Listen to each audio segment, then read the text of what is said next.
أعوذ بالله من الشيطان الرجيم. بسم الله الرحمن الرحيم.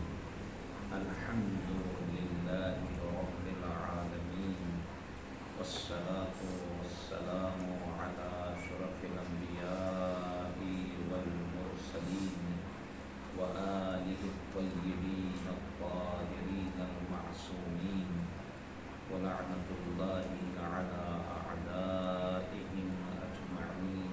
أما بعد، فقد قال الله تعالى وتبارك في القرآن المجيد: بسم الله الرحمن الرحيم.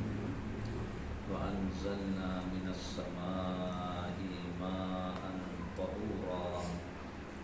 پروردگار عالم ارشاد فرما رہا ہے کہ ہم نے بلندیوں سے ایسا پانی نازل کیا کہ جو خود بھی پاک ہے اور دوسری چیزوں کو پاک کرنے کی صلاحیت بھی رکھتا ہے۔ پانی کے سلسلے میں ہماری گفتگو ہو رہی ہے۔ ہم کل تک اپنے علاوہ دوسری چیزوں کو پاک کرنے کے سلسلے میں گفتگو کر رہے تھے۔ آج ہم پانی سے اپنے آپ کو کیسے پاک کریں اس سلسلے میں گفتگو کریں گے۔ جو نجس چیزیں ہیں جیسے پیشاب، جیسے خون، جیسے لیٹرین، یہ ہماری زندگی میں پائی جاتی ہیں، اور اللہ نے انہی چیزوں کو پاک کرنے کے لیے پانی کو نازل کیا ہے۔ تو جب ہمارے جسم میں کوئی بھی ایسی حالت آتی ہے کہ جس سے ہم اللہ کی حقیقت میں دی ہوئی طہارت سے دور ہو جاتے ہیں، تو اللہ کہتا ہے کہ اپنے آپ کو پاک کرو۔ یعنی اصل قانون یہ ہے کہ ہر انسان پاک و پاکیزہ ہے۔ جس طرح سے اصل چیز یہ ہے کہ جس طرح درخت پر پھل آتے ہیں تو وہ پاک ہوتا ہے، وہ الگ بات ہے۔ جب وہ آتا ہے، ہاتھ لگتے ہیں، تو اماموں نے فرمایا ہے کہ اس کو دھو لو۔ دھونا ایک الگ چیز ہے اور نجس ہونا ایک الگ چیز ہے۔ اسی طرح ہر انسان پاک اور اللہ کی طرف جانے والا ہے۔ عام قانون یہ ہے۔ لیکن جب انسان کوئی ایسا کام کرتا ہے کہ جس سے زندگی اس کی آگے بڑھتی ہے، بالکل اسی طرح سے کہ جس طرح سے ایک کارخانے میں جب کوئی چیز بنائی جاتی ہے تو کچھ چیزیں وہ چیز بنا دیتی ہیں، کچھ چیزیں اس کا خراب مٹیریل ہوتا ہے۔ اس عقل مند آدمی اس خراب مٹیریل کو بھی خراب نہیں سمجھتا، بلکہ اس کو کہیں نہ کہیں یوز کرتا ہے۔ اسی طرح ہماری باڈی بڑھنے کے لیے جب ہم کھاتے پیتے ہیں، جو کام کی چیز ہوتی ہے وہ ہمارے جسم میں لگ جاتی ہے آٹومیٹک جا کر، لیکن جو بیکار کی چیز ہمارے پیٹ میں گئی ہوئی ہوتی ہے اللہ اس کو نکال دیتا ہے۔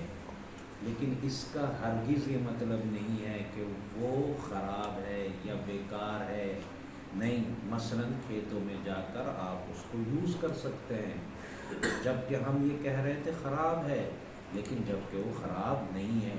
لیکن ہاں، ہماری باڈی کا حصہ بننے کے لیے کچھ چیزیں اندر ہی رہیں گی، کچھ چیزیں نکل جائیں گی، بالکل ایک کارخانے کی طرح۔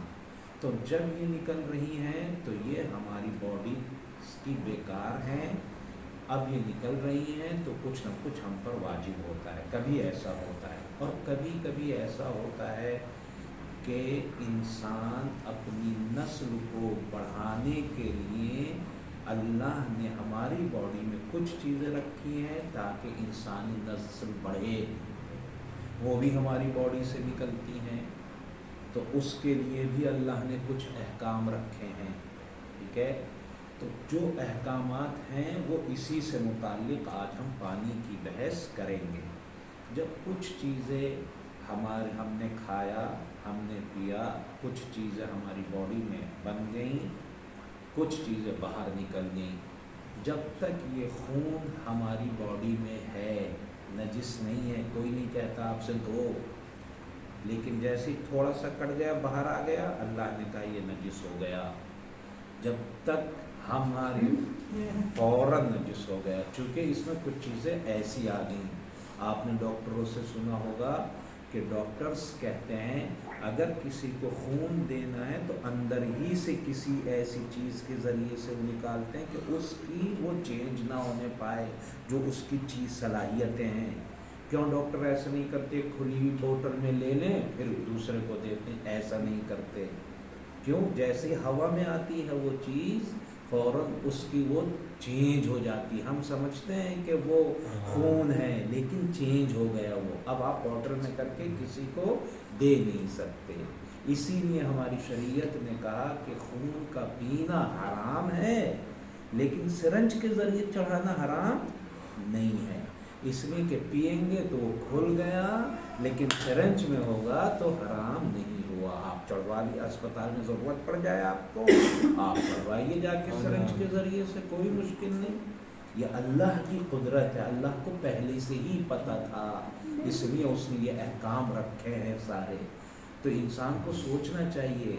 اور ایک بات میں اپنے جوانوں سے کہتا ہوں کہ دیکھیں، جب آپ کوئی بھی چیز خریدتے ہیں، آپ نے مثال کے طور پر پنکھا خریدا، یہ موبائل خریدا آپ نے، تو ایسا نہیں ہوتا کہ جس کمپنی کا آپ نے موبائل خریدا ہے ادر کمپنی کے بکلیٹ لا کر آپ اس کو سمجھیں۔ آپ نے اگر سیمسنگ کا خریدا ہے تو سیمسنگ والی بکلیٹ، اگر آپ نے ایپل خریدا ہے تو ایپل والی بکلیٹ، اگر آپ نے اپو خریدا ہے تو اپو والی بکلیٹ، یعنی جس کمپنی کا ہے اسی کی بکلیٹ، ادر کمپنی کی نہیں لیتے۔ تو ہمیں سوچنا چاہیے جس طرح اس موبائل، اس پنکھے، اس واشنگ مشین، اس سب کو بنانے والی کمپنی ہمیں بکلیٹ کے دیتی ہے اور ہم یوز کرتے ہیں دیکھ کر ہمیں کس کمپنی نے بنایا ہے، تو ہمیں بھی اس کمپنی کی بکلیٹ یوز کرنی ہے، تبھی ہم بہترین طریقے سے زندگی گزار سکتے ہیں۔ اگر ہم بنے ہوئے ہوں گے اللہ کے لیکن کتاب لکھیں گے اپنی، تو پھر یہ ادر کمپنی ہو گئی، پھر ہماری یہ کمپنی، ہمارا یہ جسم، ہماری یہ مشین اچھا کام نہیں کرے گی، اس لیے کہ موبائل کسی کمپنی کا، بکلیٹ کسی اور کمپنی کی، پھر آپ کچھ بھی کرتے رہیں خراب تو ہونا ہی ہے۔ لہٰذا جس کمپنی نے ہم کو بنایا ہے اس کمپنی سے آپ پوچھئے جا کے کہ اے اللہ تو نے ہمیں بنایا ہے تو ہم کیسے اس مشین کو اپنی چلائیں۔ اللہ نے بنایا تو اللہ جانتا ہے خون کب اچھا رہے گا کب خراب ہو جائے گا، کب تک یہ سیب جو میں نے کھایا تھا پیٹ میں صحیح رہے گا اور کہاں سے نکلے گا تو خراب، کہاں سے نکلے گا تو صحیح۔ کیا آپ نے آج تک سنا کہ کسی نے کہا اگر آپ کو الٹی ہو جائے تو جا کے وضو کرو؟ کسی عالم دین نے آپ کو بیان کیا ہو الٹی ہو جائے تو وضو کرو؟ نہیں، کوئی نہیں کہتا۔ کیوں؟ اس لیے کہ وہ وہاں سے نہیں گزرا جہاں سے گزرنا چاہیے، اوپر سے آ گیا۔ ہاں، سب کہتے ہیں جب ادھر جائے تب نجس ہو جائے گا، تو اللہ کو پتہ ہے، اللہ جانتا ہے یہ یہاں سے نکل رہا ہے وہی چیز ہے، یہاں سے نکل رہا ہے تو وضو کرو، غسل کرو یا ہاتھ دھو لو یا کیا کر لو، تو اللہ کو سب یہ پتہ تھا، اسی لیے اللہ نے انبیاء بھیجے تھے کہ وہ تاکہ ہمیں بتا دیں، اس ہماری مشینری کے بارے میں ہمیں بتائیں۔ ہم انبیاء سے ہمیں سیکھنا چاہیے، ہمیں اماموں سے سیکھنا چاہیے۔ تو جو چیز ہم نے اماموں سے سیکھی ہے آج ہم پانی سے جس طرح اپنے بدن کو پاک کرتے ہیں اس کے سلسلے میں گفتگو کریں گے۔ کچھ موقعوں پر پانی سے ہمارے لیے غسل واجب ہوتا ہے، یعنی غسل کا مطلب یعنی پورا ہم کو نہانا ہے، پورا جسم دھونا ہے، اور کبھی صرف اللہ کہتا ہے وضو کر لو کافی ہے۔ کیوں؟ تاکہ یہ بیکار چیزیں جو ہماری باڈی میں لگ گئیں وہ ہٹ جائیں، اور کبھی کہتا ہے نہیں وضو بھی نہیں بس دھو لو، ختم ہو گئی بات، وہ پاک ہو جاؤ گے تم، کبھی اتنا، یعنی سب کبھی صرف دھونا، کبھی وضو، کبھی پورا۔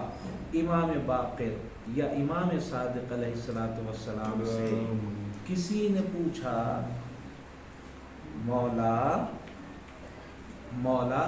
ہم نے یہ کتاب میں پڑھا ہے کہ اگر، اور کل میں نے یہ مسئلہ آپ کو بتایا بھی تھا، مسئلہ کیا بتایا تھا کہ اگر کپڑا پیشاب سے نجس ہو تو قلیل سے 2 یا 3 مرتبہ دھوئیے، اور اگر پیشاب کے علاوہ کوئی دوسری چیز ہے تو 1 مرتبہ بھی دھو لیجیے، چل جائے گا۔ تو کسی نے مولا سے سوال کیا، مولا پیشاب آتا ہے تو 3 مرتبہ دھوتے ہیں، پیشاب کے علاوہ مثلا ہماری منی آ جائے، میں نے کہا تھا نا پیشاب کے علاوہ تو 1 مرتبہ دھو لیں گے، ختم ہو گیا، تو ایسا کیوں ہے؟ تو مولا نے جواب دیا اس لیے کہ پیشاب زیادہ نجس ہے اور منی کم نجس ہے، خون کم نجس ہے مثلا، اس لیے تو وہ پلٹ کے پھر سوال کرتا ہے، مولا اگر ایسا ہے تو پھر منی نکلنے میں نہایا کیوں جاتا ہے؟ اس کا مطلب زیادہ نجس ہے، اور پیشاب کرنے میں صرف وہی حصہ آپ دھو لیجئے بس ختم ہو گیا، یہ کیوں ہو گیا نہانا؟ تو مولا پھر میں دہراتا ہوں، پیشاب کے علاوہ مولا نے سے پوچھا 3 مرتبہ دھویا جائے گا اگر کپڑا نجس ہو گیا، منی یا خون سے نجس ہوا تو 1 مرتبہ دھونا کافی ہے نجاست دور کرنے کے بعد۔ کسی نے کہا مولا ایسا کیوں ہے؟ کہا کہ پیشاب زیادہ نجس ہے اس لیے 3، دوسری چیزیں کم نجس ہیں اس لیے 1۔ اب وہ آدمی اپنے ذہن کو پھر دہراتا ہے کہ مولا اگر ایسی بات ہے تو جب غسل واجب ہوتا ہے، جب ہماری نسل کو بڑھانے والی چیز ہم سے نکلتی ہے تو ہمیں پورا نہانے کے لیے کیوں کہا جاتا ہے اگر وہ کم نجس ہے تو؟ اور اگر پیشاب زیادہ نجس ہے تو صرف وہ اسی حصے کو کیوں دھو لیتے ہیں؟ پھر تو پیشاب میں نہانا چاہیے اور اس میں اسی حصے کو دھونا چاہیے۔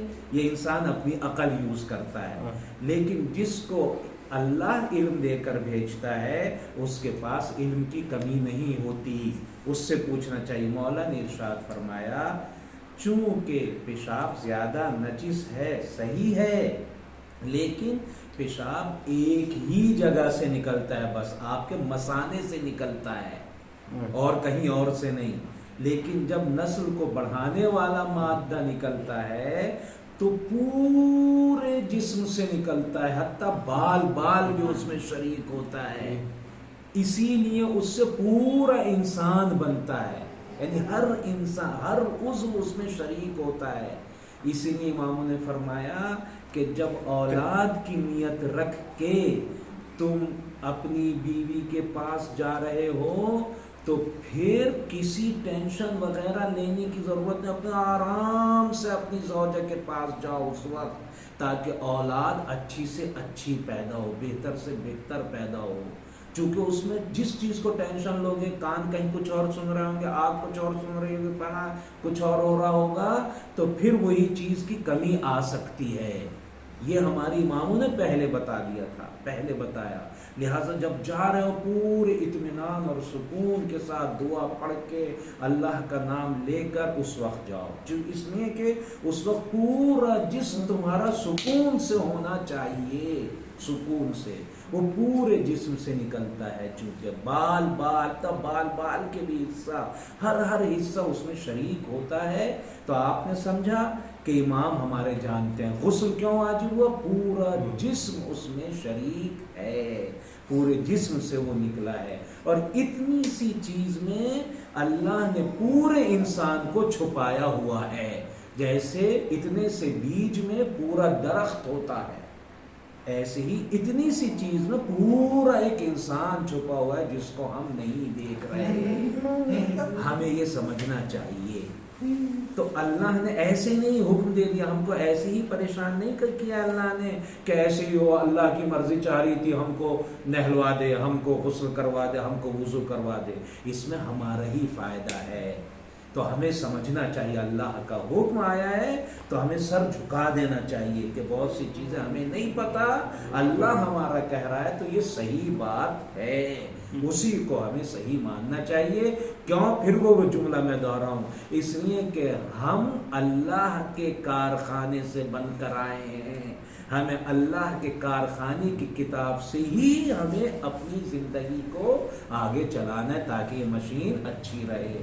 جو لوگ اللہ کی باتیں نہیں مانتے ان کی مشینیں جلدی خراب ہو جاتی ہیں۔ کیوں؟ اس لیے کہ اللہ کی بات نہیں مانتے، جو چیز اللہ نے حرام قرار دیا وہ نہیں۔ جیسے ہم اگر گاڑی خریدیں، گاڑی والے جب نئی نئی گاڑی آپ خریدتے ہیں تو کمپنی کہتی ہے اتنی ہی لمٹ میں چلانا، تم اتنے کلومیٹر اتنی ہی لمٹ میں چلانا۔ کیوں کہتی ہے یہ کمپنی کہ شروع میں اتنی ہی لمٹ میں چلانا؟ کیونکہ اگر آپ نے لمٹ تیز کر دی تو یہ گاڑی کی لمٹ پھر آئندہ کے لیے خراب ہو جائے گی۔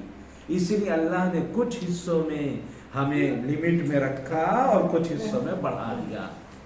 یہ ہمیں سوچنا چاہیے، سمجھنا چاہیے کہ جس اللہ نے ہمیں بنایا ہے وہ ہمارے جسم کے بارے میں ہم سے بہتر جانتا ہے۔ اب ہم آتے ہیں آج صرف اور صرف اس بات پر کہ طہارتیں دو طرح کی ہوتی ہیں۔ طہارت دو طرح کی، پانی سے ہی ہیں لیکن دو طرح کی ہیں۔ پہلی طہارت وہ ہے جس میں ہمیں نیت کرنے کی ضرورت نہیں ہے، سوچنے کی کچھ ضرورت نہیں ہے، وہ آٹومیٹک ہو جائے گی۔ ایک ہے جب تک ہم سوچیں گے نہیں، چاہے پورے دریا میں ہی کود جائیں اس وقت تک نہیں ہوگی، ہمیں سوچنا ضروری ہے۔ تو یاد رکھیں دو طرح کی طہارت ہے، ایک سوچنا ضروری ہے، ایک سوچنا ضروری نہیں، وہ خود بخود ہو جائے گی چاہے آپ سوچے ہو یا نہ سوچے ہو۔ ایک طہارت وہ ہے، میں مثال دوں فار ایگزامپل، آپ کا کپڑا نجس ہو گیا، آپ نے تار پر جا کے ڈال دیا ایسے ہی اور جا کے سو گئے، بھول گئے رات میں کہ باہر کپڑا پڑا ہوا ہے، نجس ہو گیا تھا وہ، لیکن بارش آئی، بارش اس پر پڑی، تو اب آپ مجھے بتائیے اس کی نجاست ختم ہو گئی تو وہ پاک ہوا یا نہیں ہوا؟ آپ مجھے جواب دیجئے۔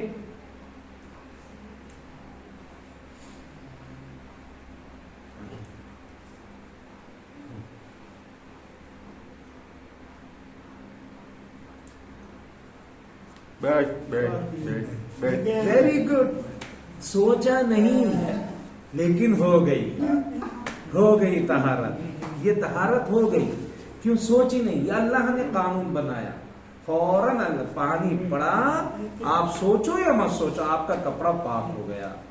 ایسی ہاتھ آپ کا نجس ہو گیا، آپ باتیں کر رہے ہیں اپنے دوست سے، ٹنکی میں جا کے لگا دیا، پیشاب بچے کا لگ گیا تھا، ایک دم ٹنکی میں جا کے کچھ بھی سوچا نہیں، پاک ہو جائے گا نہیں ہو جائے گا؟ ہو جائے گا، یعنی یہ ایسی طہارت ہے، پاک ہو گئے، یہ ایسی نیت کی ضرورت نہیں ہے۔ مشین میں آپ نے کپڑے نجس ڈالے، سوچا نہیں، بس ڈال کے چلے گئے، مشین نے دھو بھی دیے، نیت نہیں کی، سوچا نہیں، کچھ بھی، پاک ہو گئے، تو یہ ایسی طہارت ہے۔ ایک طہارت یہ ہے آٹومیٹک ہو گئی، لیکن کچھ طہارت ایسی کہ اللہ چاہتا ہے آپ سوچیں، جب تک سوچیں گے نہیں، چاہے جتنے پورے دریا میں سمندر میں ڈوب جائیں اور پھر نکل کے آ جائیں تب بھی پاک نہیں ہوں گے۔ مثلا آپ وضو کرنا چاہتے ہیں، غسل کرنا چاہتے ہیں، تو آپ کو نیت کرنی ہوگی کہ میں اس وقت وضو کر رہا ہوں، سوچنا ہوگا میں اس وقت غسل کر رہا ہوں۔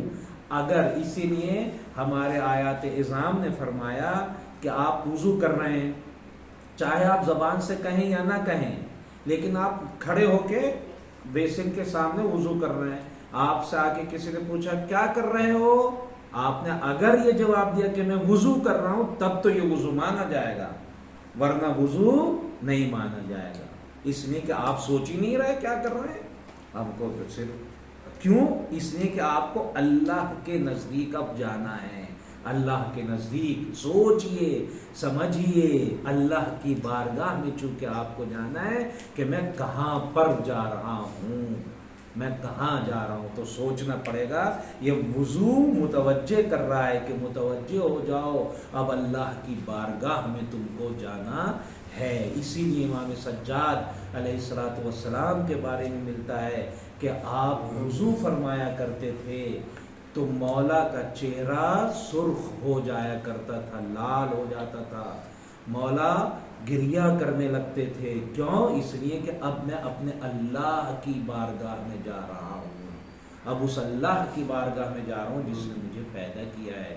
کبھی کبھی مولا کے ہاتھ لرزنے لگتے تھے. کیوں؟ پوچھا جاتا تھا تو مولا فرماتے تھے کہ میں اللہ کی بارگاہ میں جا رہا ہوں. جب کوئی اپنے بڑے کی بارگاہ میں جاتا ہے تو پھر تیار ہو کر جاتا ہے اور اسے پتہ ہوتا ہے کہ یہ کون ہے. بچے کو اگر نہیں پتا کوئی آ رہا ہے تو وہ گھر میں صحیح سے نہیں رہتا، چونکہ بچہ ہے وہ شرارت بھی کرتا ہے. لیکن کوئی بڑا مہمان آپ کے گھر میں آنے والا ہو تو آپ پھر تیار ہوتے ہیں، ارے وہ صاحب آنے والے ہیں، فلاں صاحب. کیوں؟ آپ کو اس کے بارے میں پتا ہے. بچہ کھیلتا رہتا ہے، کودتا ادھر بھی جانا ادھر بھی جانا، اس لیے کہ اس کو پتہ نہیں کون آنے والے ہیں، فلاں صاحب. اسی لیے ائمہ تیار ہو کر جاتے کہ اللہ کی. ہم لوگوں کی طرح نہیں کہ بس کھیلا کودا اور جلدی سے کیا اور فوراً نماز پڑھی اور چلے آئے. اماموں کو اللہ کی معرفت تھی، اللہ کو پہچانتے تھے. مولا کائنات ایسے رویا کرتے تھے سجدے میں کہ جیسے سانپ کا کاٹا ہوا روتا ہے، یا جوان بیٹے کی میت پر بوڑھی ماں روتی ہے. کیوں؟ اس لیے کہ وہ اللہ کو پہچانتے تھے، اللہ کو جانتے تھے، اللہ کے لیے تیار ہوتے تھے. ہم لوگ بچے ہیں، ہمیں اللہ کی معرفت نہیں ہے، اس لیے ہم تیار ہونا نہیں آتا ہم کو. تو اللہ نے ہمیں متوجہ کیا جب کسی بڑے کی بارگاہ میں جاتے ہیں تو اب آپ کے ذہن میں تو کم سے کم ہو کہ میں اللہ کی بارگاہ میں جا رہا ہوں. تو یہ نیت ضروری ہے ان طہارتوں میں، اور وہ 2 طہارتیں ہیں، غسل اور تیمم جو پانی سے ہوتی ہیں. اس کا طریقہ انشاءاللہ کل کو ہم بتائیں گے. والسلام علیکم ورحمۃ اللہ وبرکاتہ. اللهم صل على محمد وآل محمد وعجل فرجهم.